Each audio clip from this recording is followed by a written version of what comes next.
देखो महिलाएं साथी जो है मजदूर रीढ़ का हड्डी है। जो इतना मेहनत करने के बाद जो है रीढ़ की हड्डी अगर न रहे किसी का तो वो काम करने लायक हाँ, किसी भी समाज का जो मजदूर होता है वो रीढ़ होती है। रीढ़ होती है। मतलब आप कर्ज लेके खाते हैं, फिर बाद में जब आप पाते हैं वेतन तो फिर उन्हें लौटा देते हैं, फिर कर्ज लेके आप खाते हैं। ऐसे धंधा चलता है भैया हम लोग उनके रहा। 2024 में चुनाव आने वाला है, उसके बारे में क्या विचार है? इसके बाद विचार है जो अच्छा काम किया उसी को वोट दिया जाएगा। किसे वोट देंगे? हम तो भाई बीएसपी को वोट देंगे। मैं हाँ, नमस्कार, मैं संतोष कुमार और आप देख रहे हैं नेशनल चौपाल। हम आज डॉक्टर राम मनोहर लोहिया विधि विश्वविद्यालय के सामने हैं और यहाँ देख सकते हैं आप कितने सारे मजदूर हैं जो अपने जीवन के ज़रूरत को पूरी करने के लिए दिन रात जद्दोजहद करते हैं, लेकिन उन्हें वो चीज़ के लिए तरसना पड़ता जो इंसान की मूलभूत ज़रूरत चीज़ें होती है, जैसे पानी हो गया, रोटी हो गया और मकान हो गया। ये फुटपाथ पे सोते हैं, अगर इन्हें प्यास भी लगती है, इन्हें प्यास बुझाने के लिए इन्हें पानी भी नहीं मिलता है। इनकी कई सारी समस्याएं हैं जो हम जानने की कोशिश करेंगे और आपको भी ये बात आप तक पहुंचाने की कोशिश करेंगे कि जो लोगों की समस्याएं हैं, वो जो बड़े बड़े गाड़ियों में या बड़े बड़े बंगलों में बैठे हुए हैं, जो अपने एसी कमरे में बैठ के सोचते हैं हमें सब कुछ अच्छा है, हमारी दुनिया में सब कुछ, हमारे देश में सब कुछ अच्छा है, लेकिन ऐसा कुछ भी नहीं है। हम वही जानने की कोशिश और आपको बताने की कोशिश करेंगे कि लोगों की समस्याएं क्या हैं। माता जी कहाँ से आई हैं आप? क्या मजदूरी आपको डेली मिलती है काम करने का? और मजदूरी एक दिन कमाओ दूसरा दिन बैठो, कहाँ मिलेगा रोज। आप यहाँ डेली आती हैं? हाँ, कितना दूर से आती हैं? छत्तीसगढ़ ले मतलब यहीं इधर से रहते थे। अच्छा, आप रहने वाले छत्तीसगढ़ की हैं और यहाँ आप कहाँ रहती हैं? रूम लेके रहती हैं कि ऐसे झोपड़ी में। आप झोपड़ी में मतलब झुग्गी बना के रहती हैं? तो अकेली आप काम करने वाली कि और कोई काम करने वाला? और है आदमी भी। तो आपको बिजली पानी मिलता है हम्म, और जब यहाँ आप काम करने लिए तो डेली काम नहीं मिलता? हाँ नहीं मिलता। नहीं मिलता है तो फिर खर्च कैसे चलता है क्या करें भैया, ऐसे चला रहे खर्चा। अच्छा बताइए। हाँ, 7,500 रुपया तनख्वाह मिलते हैं, वहाँ समझ 2 महीना हो जाता, समझ नहीं मिलता है। आपको मतलब वो जो महीने का वेतन होता है टाइम से नहीं मिलता है? ठीक है, 3 महीना हो जाए, कितना वेतन मिलता है आपको महीने में? 1000 मिलता है भैया। 7,000 मिलता है तो परिवार का खर्च पूरा हो जाता अच्छा नहीं चलता, आता वहाँ 12,000 है भैया, मिलता 7,500 है। है? जब पैसे नहीं मिलता है तो उस महीने में जो दिक्कतें आती हैं फिर कैसे आप लोग उसे मतलब देते हैं, बाद में देते हैं भैया। मतलब आप कर्ज लेके खाते हैं, फिर बाद में जब आप पाते हैं वेतन तो फिर उन्हें लौटा देते हैं, फिर कर्ज लेके आप खाते हैं। ऐसे धंधा चलता है भैया हम लोग उनके रहा। देखिए, जो देश को चलाने वाला व्यक्ति है, ठीक है, वो बड़े बड़े जो नेता मिनिस्टर या बड़े बड़े अधिकारी हैं ना, उनकी वजह से देश नहीं चलता है। ये पुलिया से लेके नाली से लेके बड़े बड़े जो बिल्डिंग, बड़े बड़े जो टावर बने हैं ना, इन्हीं की बदौलत बनता है। और जब सरकार सत्ता में आती है, कोई भी सरकार होती है, इनकी तो बड़ी बड़ी बातें इनके बारे में की जाती हैं जब चुनाव होता है, लेकिन चुनाव के बाद इनके बारे में ना कोई बात करता, ना इनकी कोई तकलीफ जानने की कोशिश करता है, ना इनका कोई दर्द सुनने की कोशिश करता है। ये चाहे मरे या जिए, किसी को कोई फर्क नहीं पड़ने वाला, ना देशवासियों को, ना हमारे देश के जो हुक्मरान है, किसी को भी इस बात की फर्क नहीं पड़ती है कि हमारे जो देश का नागरिक है, जो दिन रात मजदूरी करता है, मेहनत करता है, अपने परिवार के छोटे छोटे सपनों को पूरी करने के लिए दिन रात मशक्कत करता, मेहनत करता, लेकिन फिर भी उसे 2 वक्त की रोटी नसीब नहीं होती है। आइए हमारे और कुछ भाई, उन लोग से भी हम बात करने की कोशिश करेंगे। भाई कहाँ से आए हैं आप? बहराइच से। अच्छा, सरकार से क्या कहना चाहते हैं? मतलब जो सरकारी इतनी सारी दिक्कतें होती हैं, अगर सरकार को आपको मौका मिले कुछ कहने के लिए तो आप क्या कहेंगे? उनसे यही कहा जी पानी वानी है और लेटरिन बाथरूम है। आपको पानी पीने का यहाँ सुविधा कुछ भी नहीं, लेटरिन बाथरूम की सुविधा कुछ भी नहीं है, ठीक है, और मजदूरी आपको डेली नहीं मिलती है, ठीक है। मजदूरी डेली नहीं मिलती है, एक दिन मिलता है, 2-3 दिन बैठे रहो। अगर जो सरकार चल रही है, योगी जी की सरकार है, वो कहते हैं कि हमारे राज्य के लोग बहुत खुशहाल है, बहुत अच्छे हैं, ठीक है, तो क्या लगता है कि सब लोग खुशहाल हैं? सब लोग कहाँ खुशहाल है, कोई पाता है कोई पाता ही नहीं है, पता लगता है कुछ। लोग खुशहाल है, खुशहाल है इसमें? जैसे जो बनिया का काम करता है वो खुशहाल है। वो इसलिए खुशहाल है क्योंकि उस पे जो पैसा लगा है, आज नहीं कल उसको बिकना है तो उसको तो प्रॉफिट मिलेगा ही मिलेगा। लेकिन मजदूर की जो मजदूरी है उसको कोई नहीं देखने वाला है, ना सरकार है ना कोई इंसान है। आप कहीं 400 मिलते हैं, कहीं 350 देते हैं, कहीं 500 देते हैं, मनमानी करते हैं वो लोग। हम लोगों की चलती नहीं, तो हमको पैसे की आवश्यकता है। अच्छा, 2024 में चुनाव आने वाला है, ठीक है, तो चुनाव के लेके आपको आपके मन में क्या विचार है?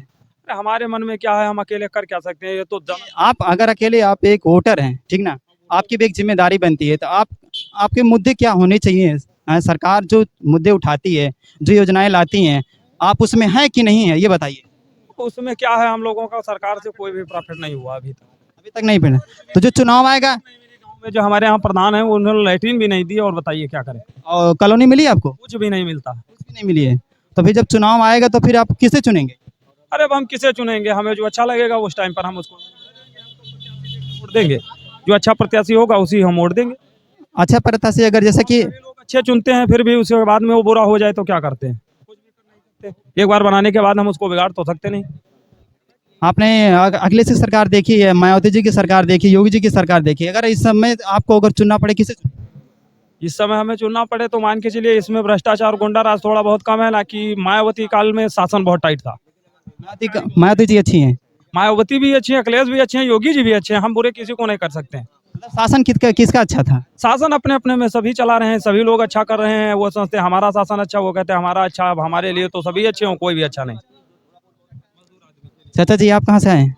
अरे हम तो अम्बेडकर नगर से हैं। अम्बेडकर नगर से आए हैं, तो आप यहाँ किस लिए आए हैं? मजदूरी करते हैं। मजदूरी करने के लिए आए हैं। हाँ तो डेली आप यहाँ पे आते हैं, हाँ, डेली आते हैं। तो आपको डेली मजदूरी मिलती है? नहीं, डेली नहीं मिलता। अगर सरकार से जैसे कोई सवाल आए, कोई मन में आपके विचार है, तो सरकार तक पहुँचाना चाहिए, तो फिर क्या करें?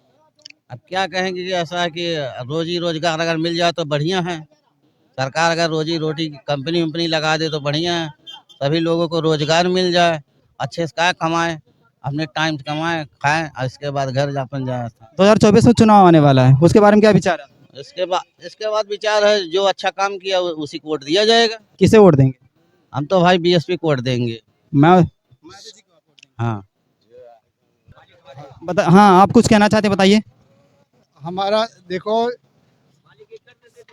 सरकार से हमारा ये कहना है कि हमारे जो श्रमिक साथी है, जैसे मनरेगा के काम चलता है, जिसमें गारंटी का योजना है काम का, इस तरीक़े से जो भवन निर्माण का श्रमिक है जो पंजीकृत है, उसको भी काम का एक गारंटी होना चाहिए। साल में कितना दिन, इतना दिन होना चाहिए, जैसे कि उसमें जो 100 दिन काम का गारंटी होते है मनरेगा में, महात्मा गांधी गारंटी योजना के अंतर्गत। तो मजदूरों का भी जो पंजीकृत है श्रम विभाग से, उनको भी एक गारंटी होना चाहिए, क्योंकि यहाँ काम का कोई गारंटी नहीं है।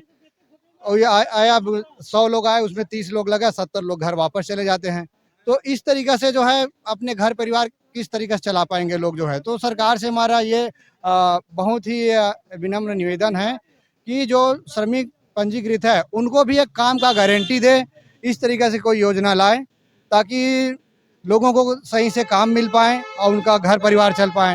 दूसरी बात, जो जहाँ अड्डे में लगते हैं, अड्डे में, चौराहा में, जहाँ भी लग रहे हैं, वहाँ पे शौचालय का, छाया का, ये सब व्यवस्था किया जाए, ताकि देखो महिलाएं साथी जो है, मजदूर रीढ़ का हड्डी है, जो इतना मेहनत करने के बाद जो है रीढ़ की हड्डी अगर ना रहे किसी का, तो वो काम करने हाँ, किसी भी देश, किसी भी समाज का जो मजदूर होता है वो रीढ़ होती है।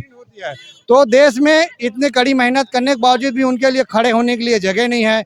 उनको सरकार से मांगो तो हमको जगह बताओ कह रहे हैं।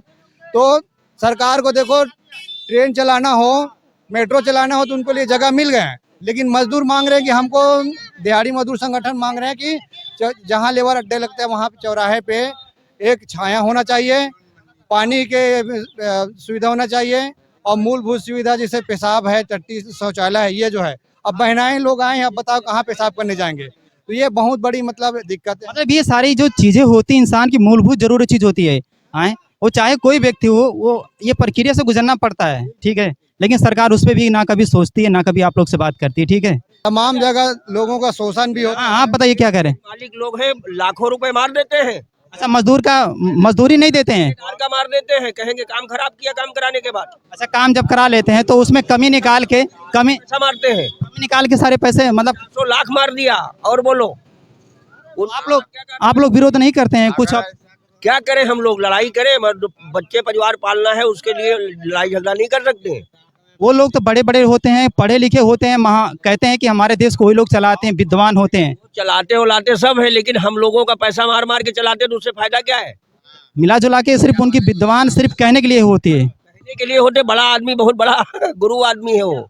कि आप देख रहे हैं कि लोगों के मन में अभी भी शंका है, संदेह है, वो खुल के बातें नहीं करना चाहते हैं, ना कहना चाहते हैं। ये इनकी डर है कि इनकी बेबसी है कि इनकी नासमझी है।